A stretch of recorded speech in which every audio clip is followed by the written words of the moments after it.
Hello students, myself lecturer Rohan Gururajatti from Shivraj College Gadinglas, Department of Computer Science. Today I am going to start another video lecture for BSc third year Computer Science student, paper 10, paper title C# Programming. Today I am going to take a lecture on data types in C#.NET. आता आपल्याला बघायचं आहे data types in C#.NET. आता मी एक list provide केलेली आहे तुम्हाला खालती डेटा टाईपची. असे वेगवेगळे डेटा टाईप C# प्रोग्रामिंग लँग्वेजमध्ये अवेलेबल आहेत. खरं आता ही डेटा टाईपची गरज काय आहे आणि कशासाठी ते आलेले आहेत ते आधी आपल्याला बघायला पाहिजे.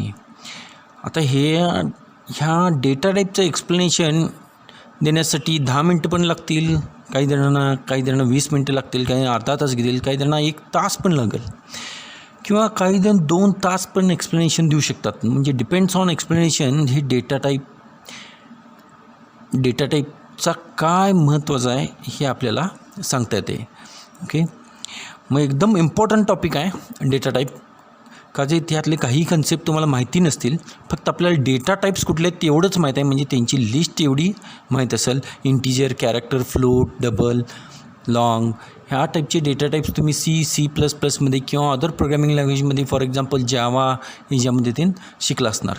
खरं आपल्याला याचा आता डिटेल स्टडी करायचा आहे. ओके, C# प्रोग्रामिंग लँग्वेज किंवा कुठल्याही प्रोग्रामिंग लँग्वेजमध्ये ज्या स्ट्रिक्टली टाईप्ड प्रोग्रामिंग लँग्वेज आहेत.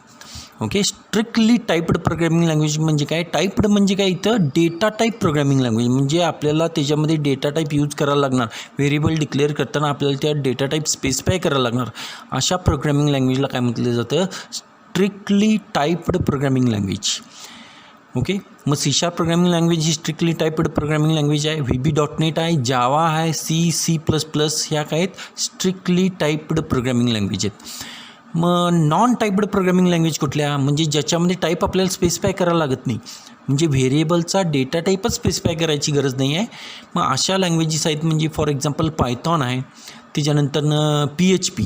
ह्या स्ट्रिक्टली टाईप्ड प्रोग्रामिंग लँग्वेजेस नाहीत. म्हणजे ह्या टाईप्ड प्रोग्रामिंग लँग्वेज नाहीत, ह्याच्यामध्ये डेटा टाईप स्पेसिफाय करायची गरज नाही आणि ह्याच्यामध्ये स्पेसिफाय करतच नाही आपण डेटा टाईप व्हेरिएबल डिक्लेअर करताना. ओके, मग ह्या लँग्वेजमध्ये काय होतं आहे? ज्या टाईपची व्हॅल्यू त्या व्हेरिएबलला असाईन होतात त्या टाईपमध्ये ते कन्वर्ट होते. सपोज ए व्हेरिएबल आहे आणि त्याला जर आपण व्हॅल्यू 10 दिली, इंटिजर 10 दिली, तर तो इंटिजर डेटा टाईप होतो आहे याचा. जर त्याला 10.5 दिली तर फ्लोट डेटा टाईप होतो आहे. ओके, त्याला सपोज आपण स्ट्रिंग दिली, A = शिवराज दिलं, तर ते काय होणार आहे? स्ट्रिंग डेटा टाईपमध्ये कन्वर्ट होणार आहे. मग ह्या अशा टाईपच्या प्रोग्रामिंग लँग्वेजला काय म्हटलं जातं? Okay, non typed programming language. Okay, आणि ज्याच्यामध्ये आपण डेटा टाईप स्पेसिफाय करतो व्हेरिएबलला त्याला काय म्हटलं जातं? Typed programming language. ओके, मग C# is a strictly typed programming language. मग C#मध्ये काही डेटा टाईप्स दिलेले आहेत. मग त्यापैकी 2 कॅटेगरीमध्ये आपण डिवाईड करू शकतो, प्रिमिटिव्ह आणि डिराइव्ड डेटा टाईप.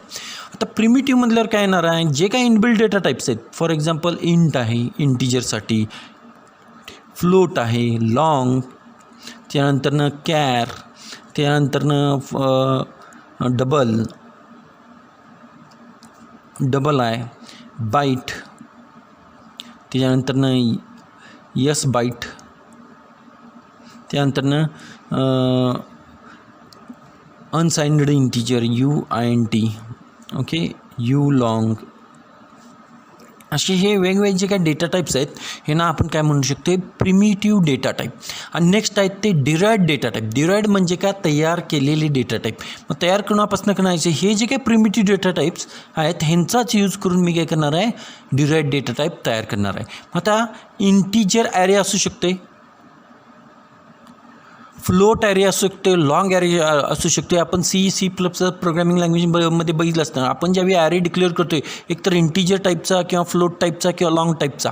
मग ॲरे पण काय येणार आहे? एक डेटा टाईप येणार आहे. आणि कसला येणार आहे? Derived data type. कोणापासून तयार केला आहे? ह्यांच्यापासून केलेला आहे. त्यानंतर स्ट्रक्चर एक डिराइव्ड डेटा टाईप आहे. त्याच्यानंतरनं युनियन, त्यानंतरनं इन्युमरेशन. ओके, किंवा क्लास, हे काय आहेत, हे वेगवेगळे काय आहेत, डिराइव्ड डेटा टाईप. हे सगळे डेटा टाईप ह्या डेटा टाईपपासून काय केलेले आहेत, तयार केलेले डेटा टाईप्स आहेत. पॉइंटर पण ह्याच्यामध्ये येऊ शकते. ओके, मग अशा 2 टाईपचे डेटा टाईप C#.NETमध्ये अवेलेबल आहेत. ओके, इंटिजर बघा, प्रिमिटिव्ह आणि डिराइव्ड. प्रिमिटिव्हमध्ये integer, float, long and so on, आणि डिराइव्डमध्ये array, structure, union and so on. अशा टाईपचे डेटा टाईप्स काय होतात, C#.NETमध्ये एक्झिस्ट करतात. ओके, आणि हे डेटा टाईप यूज करून आपण काय करणार आहे, व्हेरिएबल डिक्लेअर करणार आहे. बरं, ह्या डेटा टाईपचा आपल्याला ह्या डेटा टाईपची गरज काय. ओके, मग आता कुठल्याही प्रोग्रॅमिंग लँग्वेजमध्ये किंवा कुठल्याही ॲप्लिकेशन, आता C#पासून आपण जे काय ॲप्लिकेशन डेव्हलप करणार आहे किंवा सॉफ्टवेअर डेव्हलप करणार आहे किंवा कुठल्याही लँग्वेजपासून आपण जे काय ॲप्लिकेशन डेव्हलप करणार आहे, तर त्या ॲप्लिकेशनला आपण काय प्रोव्हाइड करतो आहे, डाटा प्रोव्हाइड करतो आहे, आणि त्या डाटावरती ते प्रोसेस करते आणि फायनली आपल्याला काय करणार आहे, रिझल्ट देणार आहे. मग रिझल्ट म्हणजेच काय असणार आहे, इन्फॉर्मेशन. ओके, मग प्रोसेस डाटा म्हणजे इन्फॉर्मेशन असणार आहे. मग आपल्याला आधी डाटा द्यायला पाहिजे, प्रोसेस करण्यासाठी डाटा दिला पाहिजेत. ओके, मग डाटा म्हणजे काय येणार आहे, data is collection of facts and figures. आपल्याला डेफिनेशन माहीत आहे डाटाची, data is collection of facts and figures. Okay, मग हे आपला डाटा आहे, त्याच्यावरती प्रोसेस होणार आणि आपल्याला आउटपुट मिळणार आहे ॲज अ इन्फॉर्मेशन किंवा रिझल्ट मिळणार आहे. ओके, मग आता एक एक्झाम्पल घेतो मी. आपल्याकडे काही डाटा आहे. ओके, फॉर एक्झाम्पल मी इथं काही डाटा लिहितो, 68 लिहिलेला आहे. इथं कुमार लिहितो. ओके, त्याच्यानंतरनं समथिंग 70, त्यानंतरनं 75, 65 आणि परत इथं 70 असं लिहिलेलं आहे. आता हे काय डाटा कोण सांगू शकते काय, ओके, डाटा काय असेल हे काय सांगू शकते काय. काही जणांना लक्षात आलं असेल ह्यो डाटा काय असेल, काही जणांना अजून समजलं नसणार ह्यो डाटा काय लिहिलेला आहे, हे कशा रिलेटेड ही इन्फॉर्मेशन आहे, हे काय आहे हे समजलं नसणार.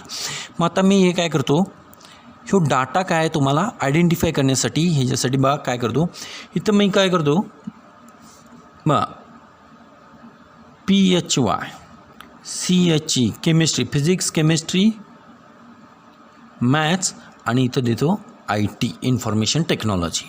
ओके, म्हणजे काय असणार आहे बा, फिजिक्ससाठी पडलेली मार्क आहेत 70, केमिस्ट्रीसाठी 75, मॅथ्ससाठी 65 आणि IT साठी 70 मार्क्स. ओके, मग आता हे काय असणार, ऑब्वियसली हे नेम असणार आहे त्या पर्टिक्युलर स्टुडंटचं. ओके, त्यानंतर हे काय असणार, हे पण मार्क असू शकतात. ओके, 68 पण मार्क असू शकतात. खरे हे मार्क्स नाही आहेत, हे काय आहे, रोल नंबर आहे. ओके, रोल नंबर आहे. ओके, मग आपण काय करणार आहे, कॉम्प्युटरला डाटा देणार. कॉम्प्युटरला काय डाटा देणार, रोल नंबर देणार, नेम देणार, मार्क्स ऑफ 4 सब्जेक्ट देणार आहे. मग कॉम्प्युटर काय करणार, ओके, किंवा आपण जे काय ॲप्लिकेशन डेव्हलप केलेलं आहे, सॉफ्टवेअर डेव्हलप केलेलं आहे, त्याला आपण ह्यो डाटा देणार. मग ते सॉफ्टवेअर काय, हा डाटा आपण आता काय केलेला आहे, आपल्या ॲप्लिकेशनला दिलेला आहे. आता ॲप्लिकेशन काय करणार, हा डाटा घेणार, त्याच्यावरती प्रोसेस करणार आणि टोटल आणि पर्सेंटेज कॅल्क्युलेट करून देणार. मग त्याची टोटल काय होणार आहे बघा, 280 ही काय होणार आहे, टोटल होणार आहे, मार्क्स ऑफ 4 सब्जेक्टची टोटल होणार आहे.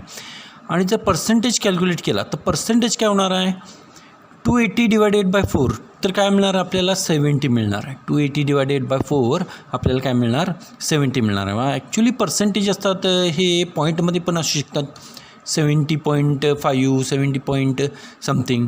ओके, तर याच्यासाठी आपल्याला काय आहे, इथं मार्क्स कुठेतरी वाढवले पाहिजेत म्हणजे आपल्याला पॉईंटमध्ये मिळू शकते. ओके, मग आता इथं 77 मी मार्क दिलो तर काय होईल, हे जे टोटल बदलेल आणि डिवायडेड बाय 287 डिवायडेड बाय 4 होणार. तर आपल्याला समथिंग 70 समथिंग व्हॅल्यू आपल्याला तिथं मिळू शकते. ओके, मग इथं काय होणार आहे, पर्सेंटेजचा जो डेटा टाईप आहे काय होणार आहे, फ्लोट डेटा टाईप होणार आहे. टोटलचा इंटिजर आणि बाकीच्या सब्जेक्टच्या मार्क्सचा इंटिजर असणार आहे, नेमचा स्ट्रिंग असणार आहे. ओके, मग हे आयडेंटिफाय होण्यासाठी आपल्याला काय केले पाहिजेत, हे डेटा टाईप यूज केले पाहिजे. ओके, आता बघा आपण जो डाटा स्टोअर करणार आहे तो 2 फॉर्ममध्ये डाटा स्टोअर करू शकतो, एक तर कॉन्स्टंट फॉर्ममध्ये किंवा एक तर व्हेरिएबल फॉर्ममध्ये. आता कॉन्स्टंट फॉर्ममध्ये स्टोअर बघा, आता 68 हे कॉन्स्टंट आहे, 70 हे कॉन्स्टंट आहे, हे आपल्याला चेंज येते करता येते काय, 70 हे 70च राहणार आहे. त्यानंतर कुमार हे कुमारच राहणार, ते बदलता येते काय, नाही बदलता येत. खरं काही सिच्युएशनमध्ये आपल्याला काय करायला लागतात, ह्या व्हॅल्यूज बदलायला लागतात. हे एका स्टुडंटचे मार्क्स झाले, दुसऱ्या स्टुडंटचे मार्क्स हेच असतील असं नाही आहे, तिसऱ्या स्टुडंटचे मार्क हेच असतील असं नाही आहे, हे वेगवेगळे मार्क्स असू शकतात. मग ह्यासाठी आपल्याला काय केले पाहिजेत, हे जे काय मार्क्स आहेत किंवा ह्या ज्या व्हॅल्यूज आहेत ते काय केले पाहिजेत, अशा एकाच व्हेरिएबलमध्ये स्टोअर केले पाहिजेत, ज्याचे मार्क्स आपण at the time of execution, त्याचा data at the time of execution आपण बदलू शकतो. ह्याच्यासाठी आपल्याला काय लागणार आहे, व्हेरिएबल लागणार आहे. ओके, काय लागणार आहे, व्हेरिएबल लागणार आहे. ओके, दोन पद्धतीने डाटा स्टोअर करू शकते. एक तर कॉन्स्टंट फॉर्ममध्ये 70, 75, 65 हे कॉन्स्टंट आहे. ह्या फॉर्ममध्ये तर डाटा स्टोअर करू शकतो आहे. कुमार हे पण कॉन्स्टंट आहे. 70.5 हेही कॉन्स्टंट आहे. ह्या फॉर्ममध्ये तर डाटा स्टोअर करू शकतो आहे किंवा व्हेरिएबल फॉर्ममध्ये. ओके, म्हणजे व्हेरिएबलमध्ये आपण काय करू शकतो आहे, डाटा स्टोअर करू शकतो. मग आपल्याला व्हेरिएबल लागणार आहे. व्हेरिएबल म्हणजे काय, name given to the memory location where data is stored. Okay, name given to the memory location where data is stored म्हणजे आपला जिथं डाटा स्टोअर होणार आहे, ज्या मेमरी लोकेशनमध्ये डाटा स्टोअर झालेला आहे त्या मेमरी लोकेशनला दिलेलं नाव म्हणजे काय असणार आहे, व्हेरिएबल आहे. ओके, व्हेरिएबल म्हणजे त्याचा डाटा काय होत राहणार आहे, चेंज होत राहणार आहे. At the time of execution त्यातला डाटा आपण चेंज करू शकतो किंवा प्रोग्रॅम स्वतः काय करणार आहे, चेंज करत राहणार आहे. ओके, मग आपल्याला प्रत्येक स्टुडंटचं जर असं टोटल पर्सेंटेज करायचं असलं तर त्याचे प्रत्येक स्टुडंटचे मार्क्स वेगवेगळे इनपुट करावं लागणार आहे आणि टोटल आणि पर्सेंटेज आपल्याला वेगवेगळी मिळणार आहे. ओके, म्हणजे इथं हा डाटा काय झाला पाहिजेत, त्या व्हेरिएबलमधला दरवेळी चेंज होत झाला पाहिजेत. मग आता ह्यो व्हेरिएबल आपण यूज करणार आहे किंवा व्हेरिएबल्स यूज करणार आहे, ह्या कुठल्या टाईपचा डाटा त्याच्यामध्ये स्टोअर करून घेणार आहेत हे पण स्पेसिफाय झालं पाहिजेत. मग आता एक व्हेरिएबल घेतला त्याच्यामध्ये इंटिजर स्टोअर करून घेणार किंवा फ्लोट करून स्टोअर करून घेणार किंवा लॉंग स्टोअर करून घेणार किंवा डेसिमल स्टोअर करून घेणार किंवा स्ट्रिंग टाईप व्हॅल्यू स्टोअर करून घेणार आहे, हे सांगण्यासाठी आपल्याला काय केलं पाहिजेत, तिथं डेटा टाईप यूज केलं पाहिजेत. मग डेटा टाईप काय सांगू शकते बघा, हा एक पर्टिक्युलर व्हेरिएबल असणार आहे, त्याला मेमरीमध्ये किती साईज ऑक्युपाय करून दिले पाहिजेत आणि कुठल्या फॉर्मॅटमध्ये त्याच्यामध्ये डाटा स्टोअर झाला पाहिजेत हे सांगण्यासाठी डेटा टाईप लागणार आहे. बघा, ओके, ते व्हेरिएबल डिक्लेअर केलेला आहे. डेटा टाईप काय सांगते, जो व्हेरिएबल डिक्लेअर केलेला आहे त्या व्हेरिएबलची मेमरी साईज किती असणार आहे, म्हणजे मेमरीमध्ये त्याला किती स्पेस द्यायची आहे डाटा स्टोअर करण्यासाठी. त्यामध्ये जो डाटा स्टोअर होणार आहे, त्याच्या मेमरीमध्ये जो डाटा स्टोअर होणार आहे तो कुठल्या फॉर्मॅटमध्ये डाटा स्टोअर होणार आहे हे सांगण्यासाठी आपल्याला काय लागणार आहे, डेटा टाईप लागणार आहे. ओके, ह्याच्यासाठी एक डेटा टाईप लागेल. नेक्स्ट पॉईंट काय आहे, सपोज आपण प्रोग्रॅम आपण काय तर प्रोग्रॅमिंगमध्ये आपण काहीतरी इन्स्ट्रक्शन देते. फॉर एक्झाम्पल मी एक इन्स्ट्रक्शन दिलेलं आहे, स्ट्रिंग ए. मी काय घेतलेलं आहे, स्ट्रिंग रिप्रेझेंट करताना आपण डबल कोटमध्ये करायचे. String A -2 is equal to असं जर दिलं, असं एक इन्स्ट्रक्शन दिलं, म्हणजे स्ट्रिंग एमधनं मी काय केलं आहे, -2 केलेलं आहे. असं जर मी इन्स्ट्रक्शन दिलं तर आपला कंपायलर काय देणार आहे, कंपाईल टाईम एरर देणार. इथे काय येणार आहे, एरर आपल्याला डिस्प्ले होईल. किंवा स्ट्रिंग बी घ्या, काय पण घ्या, स्ट्रिंग डबल कोटमध्ये /2 म्हटलं तर इथंही आपल्याला काय येणार आहे, एरर. ओके, मी असं केलेलं आहे, स्ट्रिंग 12 घेतलेला आहे, स्ट्रिंग 12 /2. बघा, स्ट्रिंग 12 /2, 2 हे इंटिजर आहे आणि डबल कोटमध्ये 12 दिलेलं आहे, हे स्ट्रिंग 12 आहे. ओके, तो काय नंबर नाही आहे, ते स्ट्रिंग आहे. मग काय होईल, इथंही काय येणार आहे, एरर येणार आहे. मग आता हे जे काय इन्स्ट्रक्शन दिलेले आहेत हे इनव्हॅलिड इन्स्ट्रक्शन आहे. ओके, मग हे सांगण्यासाठी पण डेटा टाईप तिथं इम्पॉर्टंट आहे. म्हणजे दोन्ही साईडचे जे ऑपरेंड आहेत ते एकाच टाईपचे किंवा ते व्हॅलिड डेटा टाईपमधले ऑपरेंड पाहिजेत. काय पाहिजे, तर व्हॅलिड डेटा टाईपमध्ये, जेणेकरून हे पर्टिक्युलर ऑपरेशन त्याच्यावरती परफॉर्म होऊ शकेल. म्हणजे ते न्यूमरिक डेटा टाईपमधलेच काय पाहिजे, दोन्ही साईडचे ऑपरेंड्स पाहिजेत. न्यूमरिक डेटा टाईपमधलेच दोन्ही साईडचे ऑपरेंड पाहिजे, मगच आपण त्याच्यामध्ये सबस्ट्रॅक्शन करू शकतो किंवा डिवाइड बाय करू शकतो. आता एक डेटा टाईप स्ट्रिंग आहे आणि एक काय न्यूमरिक आहे आणि त्यातनं आपण सबस्ट्रॅक्शन करावलं आहे, हे पॉसिबल नाही आहे. एक स्ट्रिंग आहे आणि एक न्यूमरिक आहे आणि आपण डिवाइड करावलं आहे, हे पॉसिबल नाही आहे. इथं पण बघा 12 हे खरं स्ट्रिंग आहे. ओके, स्ट्रिंग डेटा टाईप आहे आणि इकडे काय न्यूमरिक डेटा टाईप आहे, आपण डिवाइड करावलं, तिथं काय होणार आहे, एरर येणार आहे. मग हे काय इनव्हॅलिड आहेत. मग अशा टाईपचे आपण ज्यावेळी इन्स्ट्रक्शन देतो आहे ते इनव्हॅलिड इन्स्ट्रक्शन आहेत हे सांगण्यासाठी पण आपल्याला डेटा टाईप इम्पॉर्टंट आहेत. त्यानंतर रन टाईमला बघा, सपोज मी इथं लिहिलेलं आहे 5 /2. 5 /2. आता इकडं पण इंटिजर आहे, इकडं पण इंटिजर आहे. आन्सर काय येणार आहे, आता सगळ्यांना माहीत आहे, एकदम सिम्पल आहे, 2.5. काय येणार आहे, 2.5. ॲक्च्युली तिचा आन्सर काय येणार आहे, 2. ह्याचा आन्सर एक्सपेक्टेड काय आपल्याला बघा, 2.5. काय एक्सपेक्टेड आहे, 2.5. तर आता इथं रन टाईमला बघा काय होणार आहे, आपल्याला ॲन्सर मिळणार आहे 2 मिळणार आहे. खरं आपल्याला एक्सपेक्टेड आतापर्यंत आपण मॅथमॅटिक्स बघितलेलं आहे, त्याच्यामध्ये आपल्याला ॲन्सर हे मिळतं एकदम सिम्पल आहे 2.5. तर इथं प्रॉब्लेम काय आहे, आपला 5 काय आहे, इंटिजर आहे, आणि डिवाइड ऑपरेटर त्याच्यानंतर 2 काय आहे, हा इंटिजर आहे. इंटिजर डिवायडेड बाय इंटिजर, बघा integer divided by integer gives integer only. Okay, integer divided by integer gives integer only असंच असणार आहे. मग आपल्याला ॲन्सर चुकीचं मिळणार आहे ॲक्च्युली. ओके, तर आपल्याला काय पाहिजे 2.5. तर ह्याच्यासाठी आपल्याला काय इन्स्ट्रक्शन द्यायला पाहिजे रन टाईमला, 5 डिवायडेड बाय 2.0. मग आपल्याला काय मिळणार 2.5. हे कुठं होणार आहे, हे रन टाईम, हे कुठं असणार आहे कंपाईल टाईम, आणि हे कुठं होणार आहे रन टाईम, रन टाईमला होणार आहे. ओके, प्रोग्राम रन केल्यावर आपल्याला आउटपुट काय मिळणार आहे 2.5, ज्यावेळी आपण फ्लोटिंग व्हॅल्यू थ्रू डिवाईड करणार आहे. एका इंटिजर व्हॅल्यूला जर फ्लोटिंग व्हॅल्यू थ्रू डिवाईड केलं तरच आपल्याला काय मिळणार आहे 2.5 ही व्हॅल्यू इथं मिळणार आहे. ओके, म्हणून मग अशी इथं जर बघितला, जर पर्सेंटेजचा जर डेटा टाईप आपण इंटिजर ठेवला, पर्सेंटेजचा डेटा टाईप जर इंटिजर ठेवला, तर इथं येणारी जी व्हॅल्यू असणार आहे ती इंटिजर फॉर्मॅटमध्ये असणार आहे, पॉईंटमध्ये आपल्याला व्हॅल्यू मिळणारच नाही. आता इथं बा 70.5 आहे, तरी 70.5 मिळणारच नाही. एक तर 70 मिळेल, नाही तर 71 मिळेल.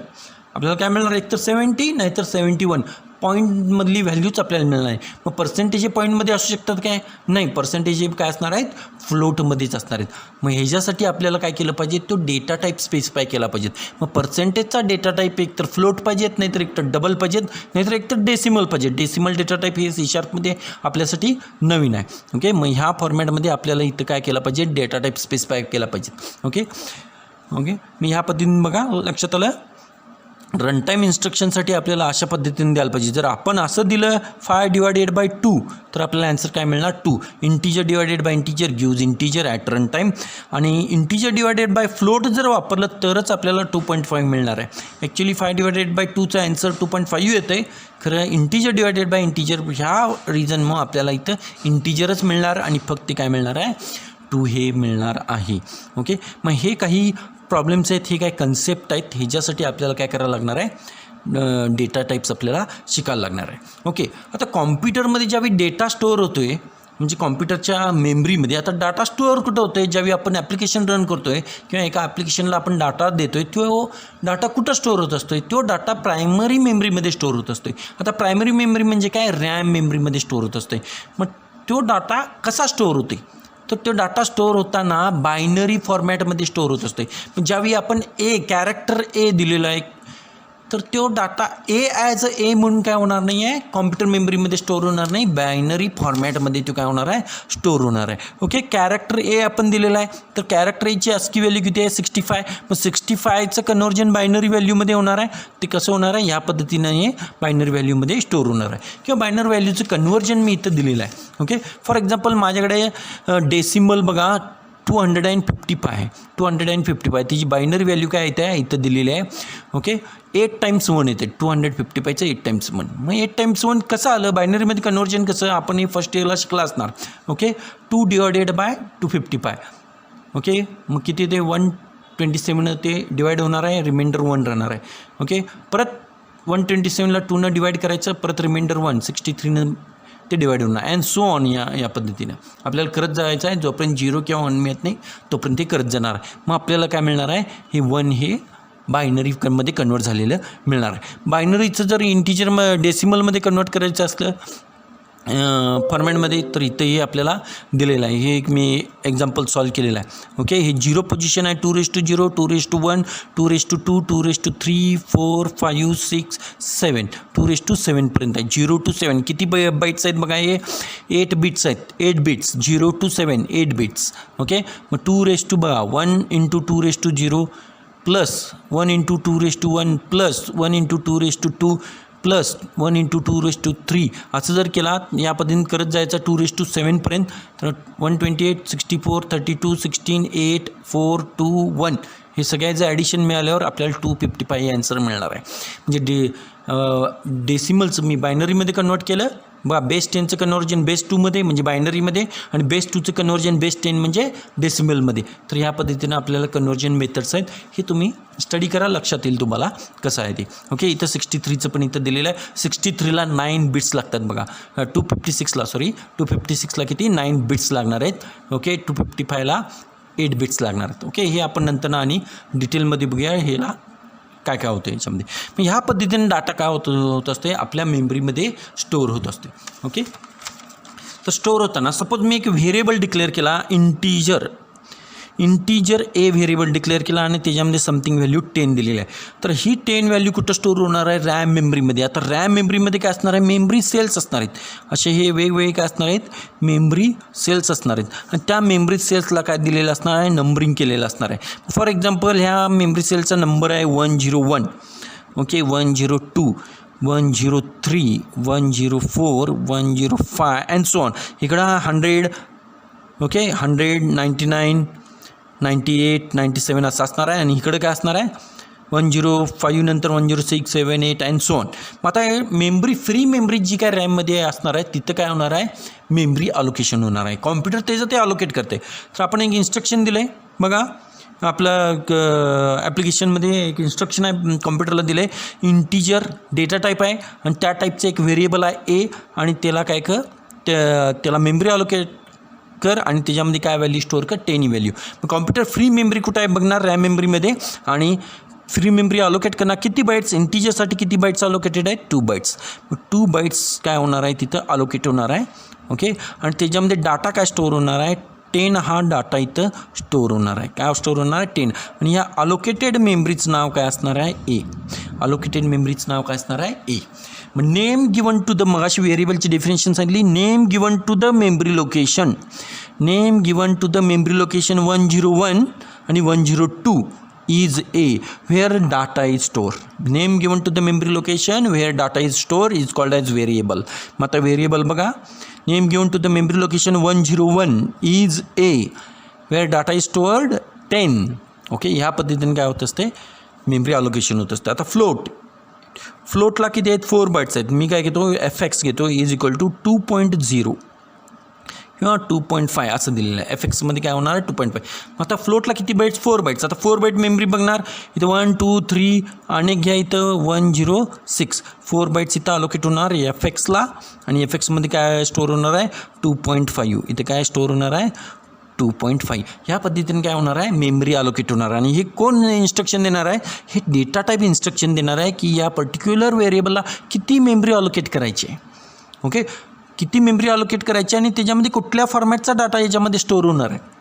ओके, आता suppose A is equal to 10.6 दिलं, तर इथं काय होणार आहे, 10च स्टोअर होणार आहे, 0.6 येणारच नाही आहे, कारण की त्याचा डेटा टाईप काय आहे, याचा इंटीजर आहे. याचा डेटा टाईप काय आहे, इंटीजर. मग त्याच्यामध्ये जी स्टोअर होणारी जी व्हॅल्यू आहे ती कुठल्या फॉर्ममध्ये असणार आहे, इंटीजर फॉर्ममधलीच. मग इंटीजर पार्ट काय आहे इथं, 10.6मध्ये इंटीजर पार्ट काय आहे, 10. 10.6मध्ये इंटीजर पार्ट काय आहे, 10. मग 10 हा डाटा काय होणार आहे, इथं स्टोअर होणार आहे. 0.6 हे जाणारच आहे.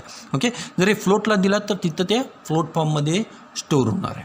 ओके, ह्या पद्धतीनं आपण काय करणार आहे, डेटा टाईप आपल्या प्रोग्रॅमिंग लँग्वेजमध्ये यूज करणार आहे. ह्या रिझनसाठी आपल्याला यूज करायचं आहे. ओके, व्हेरिएबल बघा 2 फॉर्ममध्ये आपण डाटा स्टोअर करू शकतो, इथं कॉन्स्टंट किंवा व्हेरिएबल फॉर्ममध्ये स्टोअर करू शकतो आहे. व्हेरिएबलमध्ये चेंज होणार आहे, कॉन्स्टंटमध्ये काही चेंज होणार नाही आहे. ओके, कॉन्स्टंट डाटा व्हेरिएबलमध्ये स्टोअर केला जातो आणि at the time of execution त्या व्हेरिएबलची व्हॅल्यू चेंज होऊ शकते. ओके, आपल्याला ते चेंज करावं लागणारच आहे. ओके, त्यानंतर बघा कंपाईल टाईम एरर्स पण देऊ शकते. कंपाईल टाईम एरर्स म्हणजे काय, बघा स्ट्रिंग -2 केलो, स्ट्रिंग -2 तर डेटा टाईप इथं वेगळा आहे, इथं वेगळा आहे, दोन्ही पण न्यूमरिकच पाहिजेत, मगच आपल्याला काय होणार, प्रॉपर आन्सर मिळणार. अदरवाईज ते काय येणार आहे, एरर देणार आहे. सपोज आपण असं केलं, स्ट्रिंग ए इथं मी ॲडिशन ऑपरेटर किंवा प्लस ऑपरेटर यूज केलं, इज इक्वल टू 2 केलं. बघा स्ट्रिंग ए +2, तर आपल्याला काय आन्सर मिळेल, इथं कंपाईल टाईम एरर येणार नाही, आपल्याला मिळणार आहे A2 स्ट्रिंग. काय मिळणार आहे, A2 स्ट्रिंग. कारण की आता हे जे काय प्लस ऑपरेटर यूज केलेलं आहे, okay, addition operator plus operator आपण म्हणू शकतो, हे काय म्हणून वर्क होणार आहे, कॉन्कॅटिनेशन ऑपरेटर. काय म्हणून वर्क होणार आहे, concatenation. String can be concatenated with any other data type value. String can be concatenated with any other data type value. म्हणजे जे काय प्रिमिटिव्ह डेटा टाईप्स आहेत तिच्या कुठल्याही व्हॅल्यूबरोबर आपण काय करू शकतो आहे, स्ट्रिंगची व्हॅल्यू कॉन्कॅट करू शकतो. तर मग आपल्याला काय मिळणार आहे, आउटपुट स्ट्रिंगच मिळणार आहे. आपल्याला आउटपुट काय मिळणार आहे, स्ट्रिंग. मग आता इथं मिळालेलं आहे A2 स्ट्रिंग मिळणार आहे. इथं एरर येणार नाही. ओके, कंपाईल टाईप पण येणार नाही आणि रन टाईम पण येणार नाही. फक्त हे प्लससाठीच पॉसिबल आहे. खरं बाकीचे जे अर्थमॅटिक ऑपरेटर जर तुम्ही वापरला तर तिथं ते पॉसिबल नाही आहे. तुम्हाला तिथं काय देणार आहे, कंपाईल टाईम एरर देणार आहे. खरं प्लससाठी नाही, कारण की plus can be used as arithmetic addition operator as well as string concatenation operator. मग string is concat with integer value it will give string only. मग हे पॉसिबल आहे. ओके, पण इथं काय तुम्हाला एरर देणार नाही. मग अशा टाईपचं इन्स्ट्रक्शन जर दिला तर ते व्हॅलिड इन्स्ट्रक्शन हे कन्सिडर जाते. C# प्रोग्रॅमिंग लँग्वेज किंवा आणि काही जावामध्ये येते हे व्हॅलिड इन्स्ट्रक्शन म्हणून कन्सिडर केलं जातं. ओके, मग ह्याच्यासाठी आपण काय करणार आहे, डेटा टाईप्स इथं यूज करणार आहे. मग आता मी काही C# मधले डेटा टाईप्स इथं यूज केलेले आहेत बघा. ओके, आता इथं डेटा टाईप्स बघा कुठले कुठले आहेत. इंटिग्रल डेटा टाईप्स म्हणजे काय, मोस्टली इंटिजर फॉर्ममध्ये जे असणार आहे ते इंटिग्रल डेटा टाईप्स येणार आहेत. मग आता इथं बघा यस बाईट काय असणार आहे, बाईट एक असणार आहे आणि यस बाईट एक असणार आहे. बाईट डेटा टाईप आणि यस बाईट डेटा टाईप. हे काय, हे बाईट डेटा टाईप म्हणजे ह्याच्यामध्ये जो काय डाटा असणार आहे तो 0 to 255 ह्या रेंजमध्ये असणार आहे. आणि ह्यो काय असणार आहे, अनसाइन्ड डाटा त्याच्यामध्ये स्टोअर होणार आहे. अनसाइन्ड डाटा काय होणार आहे, स्टोअर होणार आहे. आणि इथं काय होणार आहे, साइन्ड डाटा स्टोअर होणार आहे. म्हणजे पहिला कॉलम आहे तो डेटा टाईपसाठी आहे, दुसरा कॉलम आहे CTS टाईपसाठी आहे. त्यानंतर इथं साईज स्पेसिफाय केलेला आहे बिटमध्ये. ओके, बिट्समध्ये. आणि इथं तिची रेंज दिलेली आहे. थर्ड कॉलममध्ये मी काय दिलेली आहे, रेंज दिलेली आहे. ओके, मग आता बघा CTS डेटा टाईप म्हणजे काय असणार आहे. ह्यो C# मध्ये ह्यो कॉलम आहे तो C# मध्ये जे यूज होणारे डेटा टाईप्स आहेत त्याच्यासाठी आहे. आणि ह्यो जो काय कॉलम आहे CTS टाईप म्हणजे काय, CTS टाईप म्हणून दिलेला आहे. हा MSIL मध्ये यूज होणारा टाईप आहे. काय बघा, MSIL मध्ये यूज होणारा डेटा टाईप आहे. ओके, मग .NETमध्ये दोन टाईपचे काय आहेत, डेटा टाईप्स आहेत. एक लँग्वेज स्पेसिफिक डेटा टाईप बघा काय, .NETमध्ये दोन टाईपचे डेटा टाईप आहेत. एक लँग्वेज स्पेसिफिक डेटा टाईप आणि एक आहे ते CTS टाईप म्हणजे MSIL type, Microsoft intermediate type. Okay, आता हे कशासाठी दोन केलेले आहेत की cross language interoperability easily carry out व्हावी ह्याच्यासाठी काय केलेलं आहेत, हे दोन डेटा टाईप केलेलं. आपण काय करणार आहे, C# मध्ये किंवा VB.NETमध्ये आपला प्रोग्राम लिहिणार आहे. मग त्याच्यामध्ये जे काय डेटा टाईप्स आहेत ते यूज करा. C# मध्ये इंटिजर डिक्लेअर करण्यासाठी आपल्याला काय यूज करायला पाहिजेत, इंट यूज करायला पाहिजे. इंटिजर व्हेरिएबल डिक्लेअर करण्यासाठी, लॉंग व्हेरिएबलसाठी लॉंग, फ्लोटसाठी फ्लोट यूज करायला पाहिजेत. तर तेच जर तुम्ही MSILमध्ये आपण कंपाईल केलो C#चा प्रोग्राम, ते कन्वर्ट कशात होते, MSILमध्ये. खरं त्याचं कन्वर्जन ज्यावेळी होते तर ते कन्वर्जन झाल्यावर MSILमध्ये जो डेटा टाईप यूज केला जातो तो कुठला, CTS डेटा टाईप यूज केला जातो. कुठला डेटा टाईप, CTS. म्हणजे MSILमध्ये ज्यावेळी कन्वर्ट होते C# किंवा VB.NET किंवा F# MSILमध्ये कन्वर्ट होते तर आपण डिक्लेअर केलेल्या डेटा टाईपचं कन्वर्जन CTS डेटा टाईपमध्ये कन्वर्ट होते. मग आता इथं बघा इंटिजरसाठी काय होणार आहे कन्वर्जन, system.in32. दोन्ही पण सेम आहेत, दोन्ही पण सेमच आहेत. लॉंगचं काय होणार आहे, system.int64 होणार आहे. दोन्ही पण काय आहेत, सेम होणार आहेत. हे फक्त आपल्या रेफरन्ससाठी आहे, C# प्रोग्रॅमिंगसाठी आपल्या रेफरन्ससाठी आहे. आणि हे कोणासाठी आहे, ॲक्च्युली CLRसाठी आहे. ओके, हे MSILमध्ये कन्वर्ट होते बरं आहे का. हे MSILमधला डेटा टाईप, हे C# मधला डेटा टाईप, हे MSILमधला डेटा टाईप. MSILमध्ये डेटा टाईप कशाच कोणासाठी आहे, ॲक्च्युली हे CLRसाठी, कॉमन लँग्वेज रन टाईमसाठी. आता MSIL ही कॉमन लँग्वेज आहे कोणासाठी, VB.NETसाठी, C#.NETसाठी, F# आणि J#साठी ही कॉमन लँग्वेज आहे. बरोबर आहे का MSIL. मग ह्या कॉमन लँग्वेजला रन करण्यासाठी, एक्झिक्यूट करण्यासाठी आपल्याला काय लागणार आहे, CLR लागणार आहे. आणि CLRमधले कंपायलर लागणार आहेत, just in time compiler. Okay, मग ह्यासाठी हा कॉमन डेटा टाईप इथं स्पेसिफाय केलेला आहे. ओके, मग असे हे वेगवेगळे डेटा टाईप्स आहेत. मग आता इथं बिट्समध्ये मी काय केलेलं आहे, इथं मी साईज स्पेसिफाय केलेली आहे. ओके, मग ॲक्च्युली बाईट्समध्ये आपण बघितलेले आहे 1 बाईट लागणार आहे, 1 बाईट. इथं काय लागेल 16 बिट्स म्हणजे इथं काय लागणार आहे 2 बाईट्स. ओके 32 म्हटल्यावर किती येणार आहे 4 बाईट्स. इथं बिट्स घ्या यस लिहायचं राहिलं. Okay 64 bits. तर इथं काय येणार आहे 64 म्हणजे किती होणार आहे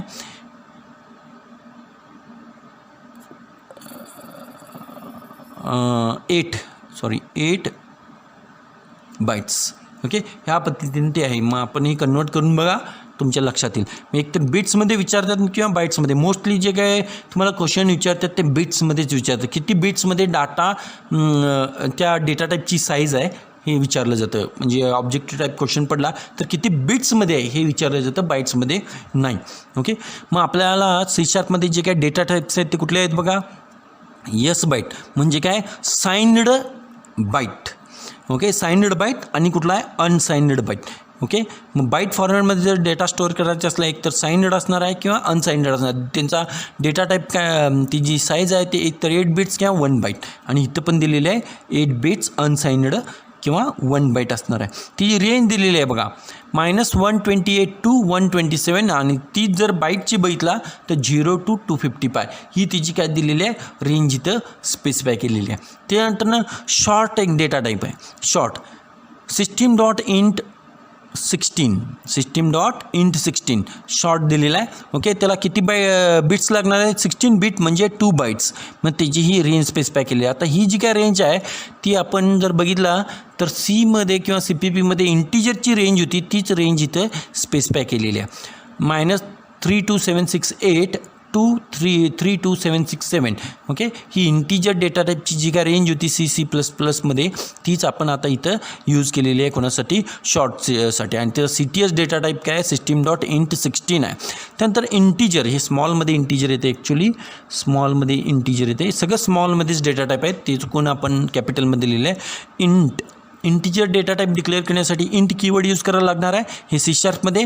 आणि CTSमधले डेटा टाईप system.int 32. आणि त्याला जे काय मेमरी साईज असणार आहे 32 बिट्स म्हणजे काय 4 बाईट्स लागणार आहे. आणि तिची ही रेंज दिलेली आहे. आता इथं 4 बाईट्स केलेलं आहे. C++मध्ये किती होतं 2 बाईट्स होतं कोणासाठी इंटिजरसाठी. आता इथं काय केलेलं आहे तिची रेंज वाढवलेली आहे. तसंच काय लॉंग आहे. लॉंगसाठी काय बा system.int 64 आहे. ओके 64 बिट्स आणि 8 बाईट्स. त्याला काय म्हणू शकता 8 बाईट्स. आणि त्याची ही रेंज इथं स्पेसिफाय केलेली आहे. त्यानंतर बाईट्स मगाशी सांगितलं आहे यू शॉर्ट म्हणजे काय अनसाइन्ड शॉर्ट. ओके इथं शॉर्ट होतं मगाशी इथं शॉर्ट बघितलं. आता हे अनसाइन्ड. इथं इंट आहे इथं यू इंट अनसाइन्ड इंटिजर. इथं काय लॉंग आहे इथं काय अनसाइन्ड लॉंग.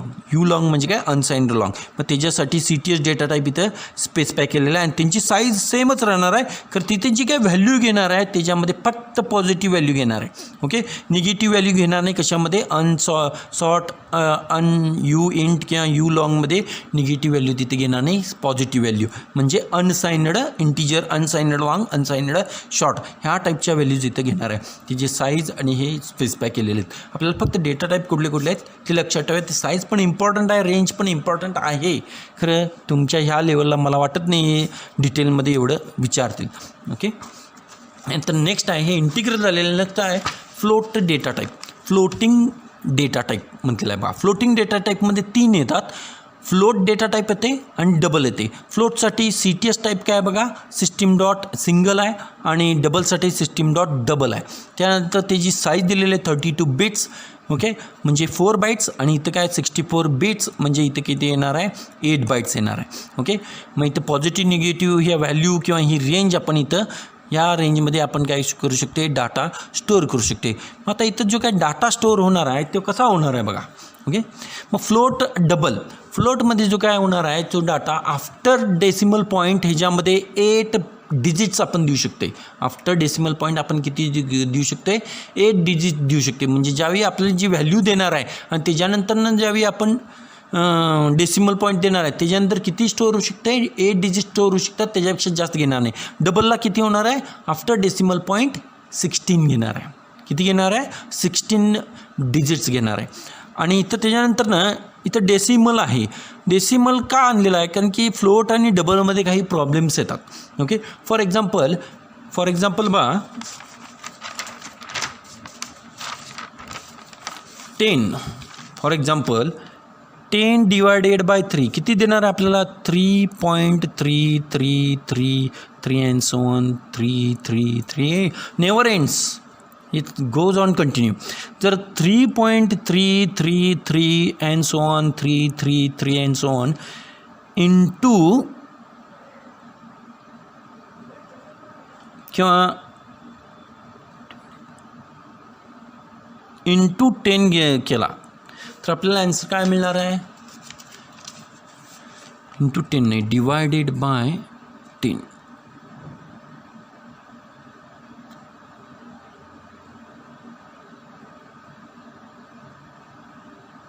इंटू 3 हां इंटू 3 केला, सॉरी इंटू 3 केला तर आपल्याला इथं 10 मिळणार आहे काय. 10 मिळणारच नाही. बघा 3.3333 इंटू 3 केला तर आपल्याला इथं काय मिळणार, इथं 3 मिळणारच नाही आहे. हे आन्सरच मिळणार 9 पॉईंट समथिंग 9.9999 समथिंग मिळणार. खरं 10 इथं आपल्याला आन्सर मिळणार नाही. खरं 10 डिवायडेड बाय 3 केलं तर 3.333333 अँड सो ऑन. ओके, मग 3.33 इंटू 3 केला तर आपल्याला इथं आन्सर काय मिळणार आहे 9.99999 अँड सो ऑन 999. ओके, मग अशा टाईपची जर व्हॅल्यू स्टोअर करायची असली तर आपल्याला काय लागणार आहे, डेसिमल डेटा टाईप लागणार आहे. मग डेसिमल डेटा टाईपमध्ये काय होणार आहे बघा, आफ्टर डेसिमल पॉईंट फिक्स्ड आपण किती व्हॅल्यूज देऊ शकतो आहे, किती डिजिट देऊ शकतो आहे, 28 डिजिट देऊ शकतो आहे. फिक्स आहे ते 28 डिजिट. इथं मात्र फिक्स नाही आहे. ती जे काय त्या रेंजमध्ये बसतं आहे तेवढंच काय होणार आहे घेणार आहे. खरं मॅक्झिमम किती घेणार आहे, इथं 8 आफ्टर डेसिमल 8 डिजिट घेऊ शकते आणि इथं आफ्टर डेसिमल 16 डिजिट्स घेऊ शकते. खरं जर ते रेंजमध्ये बसत असलं तर 8 किंवा 16 घेणार आहे. ओके, खरं इथं कसं आहे बघा, इथं काय होणार आहे डेसिमलमध्ये आफ्टर डेसिमल पॉईंट 28 डिजिट्स हे कंपल्सरी घेणारच. कंपल्सरी इथं किती घेणार आहे 28 डिजिट्स इथं घेणारच आहे. ओके, नेक्स्ट मग डेटा टाईप्स येतात. ते कुठले डेटा टाईप येतात बघा, character data type. Character data टाईपमध्ये 2 आहेत, कॅर डेटा टाईप आणि string data type. Okay, numbers आपण कशासाठी, numbers usually we use to deals with quantity. क्वांटिटीमध्ये आपल्याला जर डाटा द्यायचा असला तर आपण काय करतो आहे न्यूमरिक डेटा टाईप यूज करतो आहे. खरं काही सिच्युएशनमध्ये आपल्याला कॅरेक्टर किंवा वर्ड्सबरोबर आपल्याला काय करायचं आहे, आपल्या प्रोग्रॅमिंग लँग्वेजमध्ये वर्क करायचं आहे. मग त्याच्यासाठी आपल्याला काय यूज केलं पाहिजेत, कॅरेक्टर किंवा स्ट्रिंग डेटा टाईप तिथं यूज करायचा आहे. म्हणजे आपण जो काय डाटा इनपुट करणार आहे तो काय करणार आहे कॅरेक्टर फॉर्ममध्ये किंवा स्ट्रिंग फॉर्ममध्ये इनपुट करणार. ओके, आणि त्याच्यावरती जर प्रोसेस करायचं असलं तर आपल्याला कॅरेक्टर किंवा स्ट्रिंग डेटा टाईप तिथं यूज करायचं आहे. फॉर एक्झाम्पल मी काय केलेलं आहे, माझं नाव इनपुट केलेलं आहे एका टेक्स्ट बॉक्समध्ये. ओके, किंवा प्रोग्रॅममध्ये काय केलं, नाव इनपुट केलं आणि ते नाव काय केलं मी स्मॉल कॅरेक्टरमध्ये इनपुट केलं. खरं मला काय पाहिजे ते कॅपिटल फॉर्ममध्ये पाहिजेत. तर प्रोग्रॅमनं ऑटोमॅटिकली ते केलं पाहिजेत कॅपिटल फॉर्ममध्ये. तर तो डाटा हा कॅरेक्टर आहे हे सांगण्यासाठी आपल्याला काय केलं पाहिजे स्ट्रिंग डेटा टाईप यूज केलं पाहिजे. मग स्ट्रिंग डेटा टाईप यूज केला तर त्याच्यावरती स्ट्रिंग डॉट टू अप्पर केस हे फंक्शन आपण त्याच्यावरती अप्लाय करू शकतो आणि त्याचं कन्व्हर्जन आपण अप्पर केसमध्ये कन्वर्ट करू शकते. ह्याच्यासाठी आपल्याला काय लागणार आहे स्ट्रिंग डेटा टाईप्स किंवा कॅरेक्टर डेटा टाईप यूज करायला लागणार. मग कॅरेक्टर डेटा टाईप बघा इथं C# आहे तर त्याचा CTS टाईप काय सिस्टीम डॉट कॅर आहे. Char C# system dot char CTSमध्ये आणि त्याला किती मेमरी बाईट अलोकेट केलेले आहेत 2 मेमरी बाईट्स अलोकेट केलेले आहेत 2 मेमरी बाईट्स. ओके, मग यूज युनिकोड कॅरेक्टर्स आणि ते कुठले कॅरेक्टर यूज करणार आहे युनिकोड कॅरेक्टर. सिमिलरली स्ट्रिंग पण काय आहे, स्ट्रिंग हे C# नवीन डेटा टाईप आहे. स्मॉल स्ट्रिंग द्यायचं आहे, स्मॉल कॅपिटल नाही. कॅपिटल स्ट्रिंग जावामध्ये येते खरं C# स्मॉल स्ट्रिंग येते. डेटा टाईप म्हणून यूज केला तर स्मॉल स्ट्रिंग C# आणि जर कॅपिटल S स्ट्रिंग यूज केला तर ते काय होणार आहे स्ट्रिंग क्लास होणार आहे. इथं जरा कन्फ्युजिंग आहे बघा. C# आपण ज्यावेळी डेटा टाईप डिक्लेअर करतो आहे स्ट्रिंग डेटा टाईप तर ते स्मॉल यसनं स्टार्ट होणारा स्ट्रिंग पाहिजेत स्ट्रिंग यस. आणि जर तुम्ही कॅपिटलमध्ये जर दिला तर ते क्लास स्ट्रिंग होते. काय होते क्लास स्ट्रिंग होते. इनबिल्ट क्लास आहे काय C# क्लास स्ट्रिंग होते.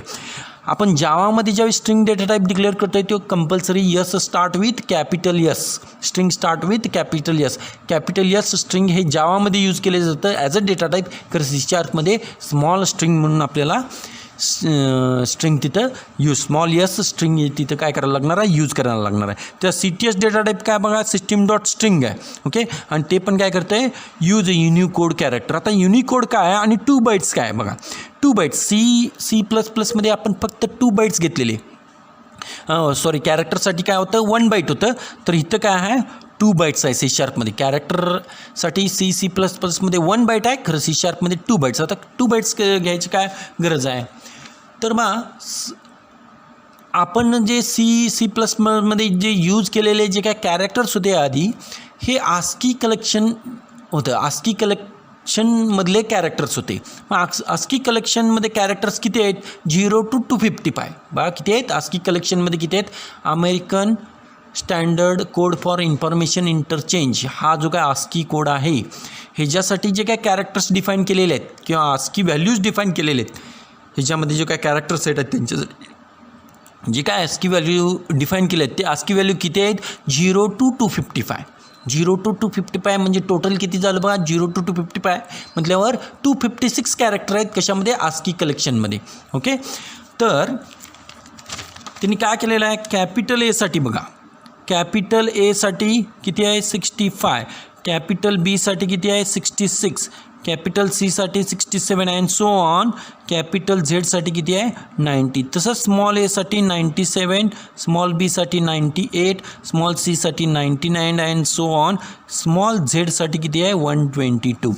तसंच झिरोसाठी काय आहे, कॅरेक्टर 0 बा हे सगळं सिंगल कोडमध्ये जायला पाहिजे कारण की हे कॅरेक्टर्स आहेत. ओके, मग कॅरेक्टर 0 साठी किती आहे 48 आहे, कॅरेक्टर 1 साठी किती आहे 49, कॅरेक्टर 2 साठी किती आहे 50 अँड सो ऑन. कॅरेक्टर 9 पर्यंतच कॅरेक्टर आहे, किती आहे बघा डिजिटल जे हे जर म्हटला तर किती इथं 57 पर्यंत येतात. मग एवढे कॅरेक्टर काय अशा टाईपनं काय केलेलं ASCII व्हॅल्यूज तिथं दिले आहेत. मग ASCII व्हॅल्यूचं काहीतरी लिमिटेशन्स आहेत. लिमिटेशन्स काय आहेत, हे जे काय ASCII व्हॅल्यूज आहेत हे इंग्लिश लँग्वेज रिलेटेड आहेत. म्हणजे इंग्लिश लँग्वेजमधनं जे काय इंग्लिश लँग्वेजमध्ये जे काय कॅरेक्टर सेट डिफाईन केले ASCII व्हॅल्यूमध्ये इंग्लिश लँग्वेजमधलेच कॅरेक्टर्स तिथं मोस्टली यूज केलेले आहेत. कारण की पूर्वी जे काय ॲप्लिकेशन डेव्हलप करत होते, सॉफ्टवेअर डेव्हलप करत होते, ते मोस्टली इंग्लिश लँग्वेजमधनंच डेव्हलप करत होते. खरं नंतरनं किंवा आत्ताची जी काय रिक्वायरमेंट आहे ती लोकल लँग्वेजमध्ये काय पाहिजे, सॉफ्टवेअर डेव्हलप करून पाहिजेत. फॉर एक्झाम्पल डेअरीचं सॉफ्टवेअर बघा. ओके, डेअरीचं सॉफ्टवेअर आहे ते मराठीत असते कारण की शेतकऱ्यांना इंग्लिश काय समजत नाही. त्यांना जे काय आउटपुट, त्यांना जे काय त्यांच्या पावत्या पाहिजे असतात, त्यांचं जे काय बिलिंग पाहिजे असतं ते कशात पाहिजे आहे मराठीतच, कारण की त्यांना इंग्लिश वाचता येत नाही म्हणून ते काय केलं जातं मराठीत. मग मराठीमध्ये जर आपल्याला पाहिजे असलं तर मराठीमध्ये जे काय कॅरेक्टर्स आहेत ते ASCII व्हॅल्यूमध्ये डिफाईन केलेले नाही आहेत म्हणून ते काय केलेलं आहे, मग ते तिथं प्रॉब्लेम येणार. ASCII व्हॅल्यूमध्ये जर हे मराठीचे कॅरेक्टर्स नाही आहेत तर आपण ते सॉफ्टवेअर डेव्हलप करू शकत नाही. म्हणून इथं काय केलेलं आहे, नवीन एक फॉर्मॅट आणलेला आहे, नवीन एक कोड जनरेट केला, त्याला काय म्हटलं जातं युनिकोड जनरेट केलेला आहे, युनिकोड. मग आता जे काय पूर्वी C प्रोग्रामिंग लँग्वेजमध्ये जे काय कॅरेक्टर डेटा टाईप यूज करत होते ते कुणासाठी डिफाईन केलं, ASCII कलेक्शन सिक्वेन्ससाठी केलेलं.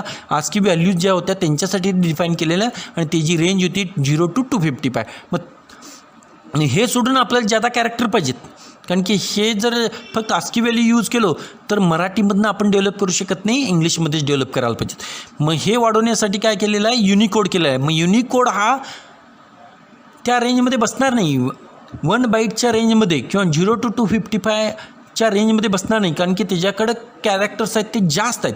म्हणून काय केलेलं आहे, कॅरेक्टर डेटा टाईपची साईज काय केलेली आहे इथं वाढवलेली आहे. मग आता ह्या युनिकोडमध्ये काय केलेले आहेत, पहिले जे काय 0 to 255 आहेत ते ASCII कलेक्शन व्हॅल्यूज आहेत आणि 255च्या पुढं 256, 257 हे जे काय कॅरेक्टर्स आहेत तिथनं पुढं ते किती आहेत, ते कुठल्या लँग्वेजचे आहेत, दुसऱ्या वेगळ्या लँग्वेजचे आहेत.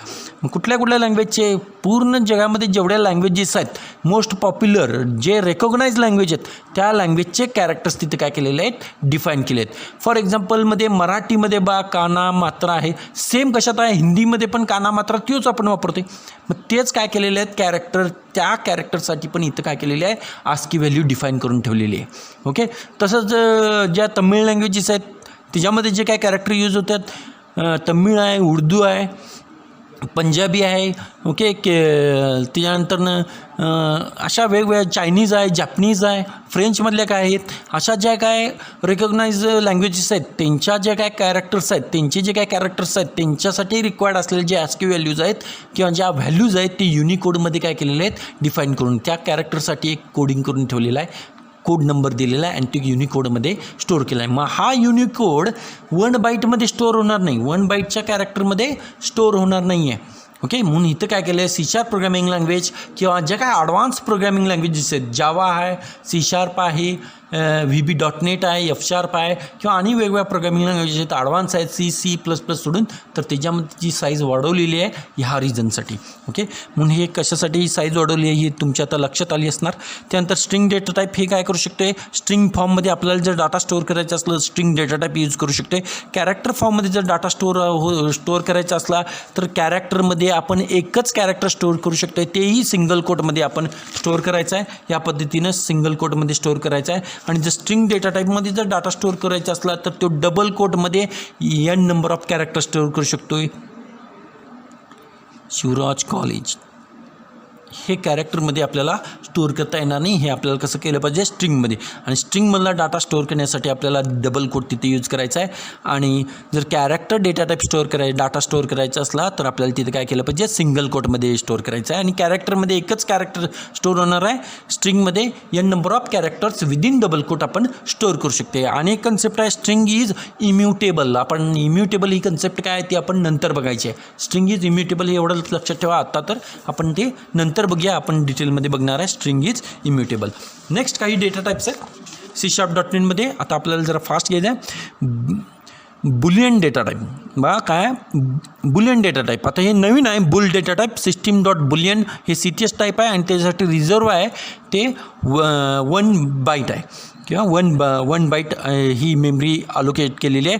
आणि ह्याच्यामध्ये जी व्हॅल्यू स्टोअर होणार आहे ट्रू किंवा फॉल्स. बघा काय होणार आहे, ट्रू किंवा फॉल्स ह्या फॉर्ममध्ये काय होणार आहे, डाटा आपला स्टोअर होणार आहे. ओके, हे नवीन आहे C#.NET मध्ये इंट्रोड्यूस केलेलं आहे. हे सेम कशात आहे, जावामध्ये पण तिथे यूज केलेलं आहे, पायथॉनमध्ये पण हे यूज केलेलं आहे. इथं काय म्हटलं जातं, बुल, आणि जावामध्ये बुलियन म्हटलं जातं, इथे काय बुल आहे. त्यानंतर नेक्स्ट आहे ऑब्जेक्ट आहे. ओके, काय object data type. Object is also data type which holds an object variant type value in a C#.NET. मग आता C#.NET मध्ये ऑब्जेक्ट हा डेटा टाईप यूज केला जातो आणि त्याच्यामध्ये कुठल्याही टाईपची व्हॅल्यू आपण काय करू शकतो, स्टोअर करू शकतो आणि त्यातली व्हॅल्यू आपण कन्वर्ट करू शकतो दुसऱ्या टाईपमध्ये आणि दुसऱ्या टाईपची व्हॅल्यू त्या टाईपमध्ये. ह्या कन्सेप्टला काय म्हटलं जातं, boxing and unboxing. Object value can be converted into another data type आणि another data type can be converted in to object type. मग ह्या कन्सेप्टला म्हटलं जातं boxing and unboxing. Boxing unboxing आपण हे काय करायचं आहे नंतर डिटेलमध्ये बघायचं आहे. मग हे ज्या C#.NET मध्ये 2 टाईपचे डेटा टाईप्स असू शकतात, एक व्हॅल्यू टाईप आणि रेफरन्स टाईप. मग व्हॅल्यू टाईप आहेत ते कुठले आहेत बघा, इंटिजर, फ्लोट, कॅरेक्टर, बुलियन हे व्हॅल्यू टाईपमध्ये येतात. आणि रेफरन्स टाईपमध्ये जे येतात ते स्ट्रिंग आणि ऑब्जेक्ट. बघा 2च आहेत ते रेफरन्स टाईपमध्ये येतात, स्ट्रिंग आणि ऑब्जेक्ट हे काय येतात रेफरन्स टाईपमध्ये येतात. आता व्हॅल्यू टाईप, रेफरन्स टाईप काय आहेत ते आपण नेक्स्ट लेक्चरला, नेक्स्ट व्हिडिओमध्ये, नंतरच्या व्हिडिओमध्ये डिटेलमध्ये बघायचं आहे. आता मी इथं व्हिडिओ लेक्चर स्टॉप करतो. थँक्यू.